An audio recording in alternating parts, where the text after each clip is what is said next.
Desa Bantir adalah desa di sebelah barat lereng Gunung Ungaran. Desa itu terdapat peninggalan bangunan barak tentara Belanda yang dibangun pada tahun 1929. Cerita bermula dari keluarga kecil petani yang tinggal di desa itu. Pada malam hari setelah habis isya, turun hujan tak terlalu deras. Keluarga Pak Parijo sedang bersantai di dalam rumahnya yang sederhana. Pak Parijo di depan perapian tungku kayu sambil makan singkong. Sedangkan Mbok Wariem, sang istri, duduk di kursi sambil menikmati kopi. Dan di depan lampu teplok, hujan malam itu semakin deras. Suara petir ikut bergemuruh. Pak Parijo di depan perapian tungku sambil memikirkan tanggul sawahnya yang khawatir jebol oleh derasnya hujan malam hari itu. Sekitar pukul 9 malam, terdengar suara ketukan pintu. Kemudian Mbok Wariem, sang istri, membuka pintu. Setelah pintu dibuka, tak ada orang sama sekali malam hari itu. Sepi dan gelap.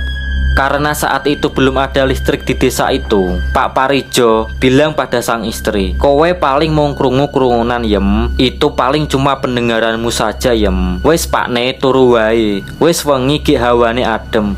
Sudahlah Pak, tidur saja, sudah malam cuaca dingin lagi," kata sang istri. Pak Parijo masih kebayang tanggul sawahnya yang dikerjakan tadi siang, khawatir jebol oleh air hujan yang malam hari itu semakin deras. "Sesok wae to pakne," kata sang istri. "Kowe kuwi ora ngerti wong golek duit kok," jawab Pak Parijo. Mendengar jawaban Pak Parijo yang bikin sang istri ngambek, kemudian sang istri lanjut tidur. Tetapi tidak dengan Pak Parijo. Malam itu ia berniat menengok tanggul sawahnya. Bergegaslah ia mengambil jas hujan dan cangkul serta lampu senter yang dibungkus plastik. Dengan hujan yang masih lumayan deras, tak membuat niat Pak Parijo surut untuk menengok tanggul sawahnya. Belum sampai lokasi sawah yang ia tuju, Pak Parijo mendengar suara anak kecil menangis.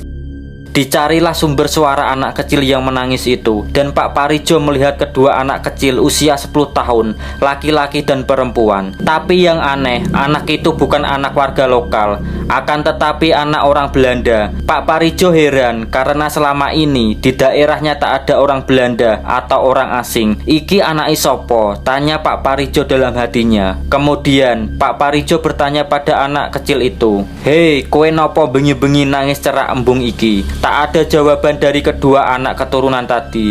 Kemudian perlahan kedua anak itu pergi meninggalkan lokasi. Pak Parijo melihat kalau dua anak tadi berjalan mengambang di atas embung air yang kedalamannya sekitar 3 meter dan perlahan hilang seperti tenggelam. Hujan semakin menjadi-jadi, suara petir bersahutan. Pak Parijo memutuskan berteduh di sebelah bangunan tua Belanda, Gedung Bundar, yang tak jauh dari jalan desa, sambil membetulkan lampu senternya yang mendadak mati. Saat berteduh di teras bangunan tua tersebut, dari dalam rumah Belanda tadi terdengar suara seperti orang bercakap-cakap. Kemudian dari dalam kamar mandi terdengar ada aktivitas orang mandi. Setelah senter selesai diperbaiki dan menyala kembali, Pak Parijo membuka pintu bangunan tua tersebut. Kali ini tak terdengar suara orang berbicara seperti tadi. Lalu membuka kamar mandi, tak ada satu tetes pun air di dalam kamar mandi tersebut. Sambil merasa ketakutan, Pak Parijo berlari meninggalkan rumah itu.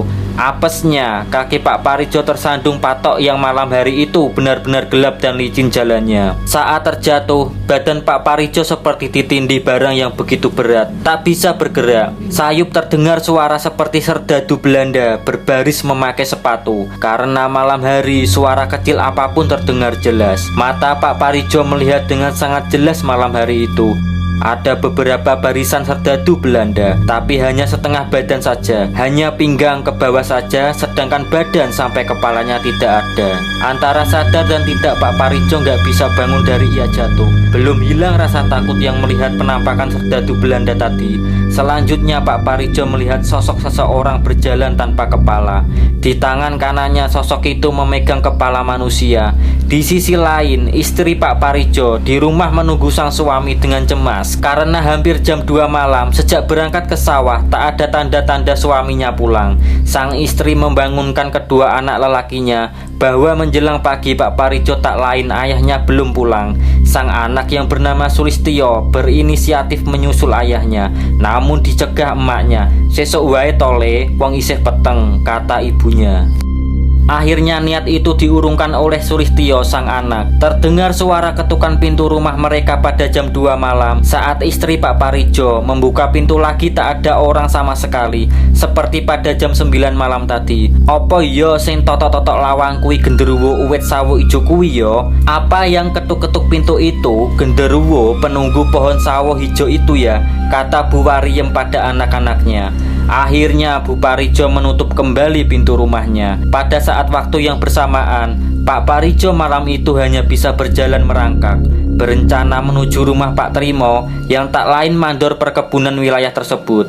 Pukul 4 pagi Pak Parijo tiba di rumah Pak Trimo dengan keadaan belum bisa berjalan dan hanya bisa merangkak. Diketuklah beberapa kali pintu rumah Pak Trimo. Akhirnya sang istri Pak Trimo membuka pintu. Belum bisa cerita panjang lebar apa yang dialami oleh Pak Parijo. Kemudian diajak masuk rumah oleh Pak Trimo. Pak Parijo dibuatkan teh hangat oleh sang istri Pak Trimo. Setelah beberapa saat kemudian diantarkan pulang.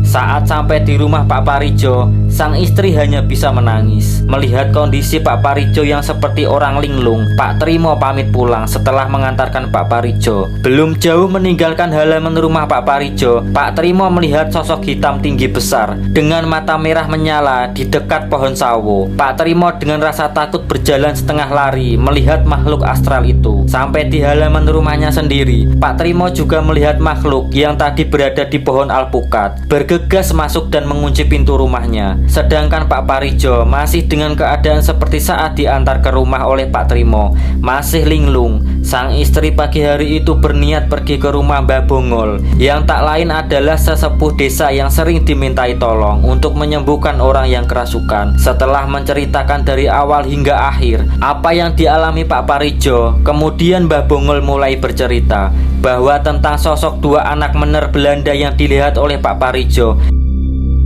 adalah tumbal waktu pembangunan gedung tahun 1929 silam. Waktu itu dua anak usia 10 tahun ditumbalkan dengan cara ditanam hidup-hidup dan dicor beton. Kata Mbah Bongol mengenai sosok serdadu Belanda yang tak mempunyai kepala adalah korban saat perang kemerdekaan dengan cara dipenggal oleh tentara Jepang. Jasad para tentara itu dikubur dengan tidak layak dan hingga waktu itu banyak arwah yang gentayangan. Pak Parijo diobati secara bertahap oleh Mbah Bongol hingga beberapa hari sampai sakit fisik dan mentalnya sembuh secara total.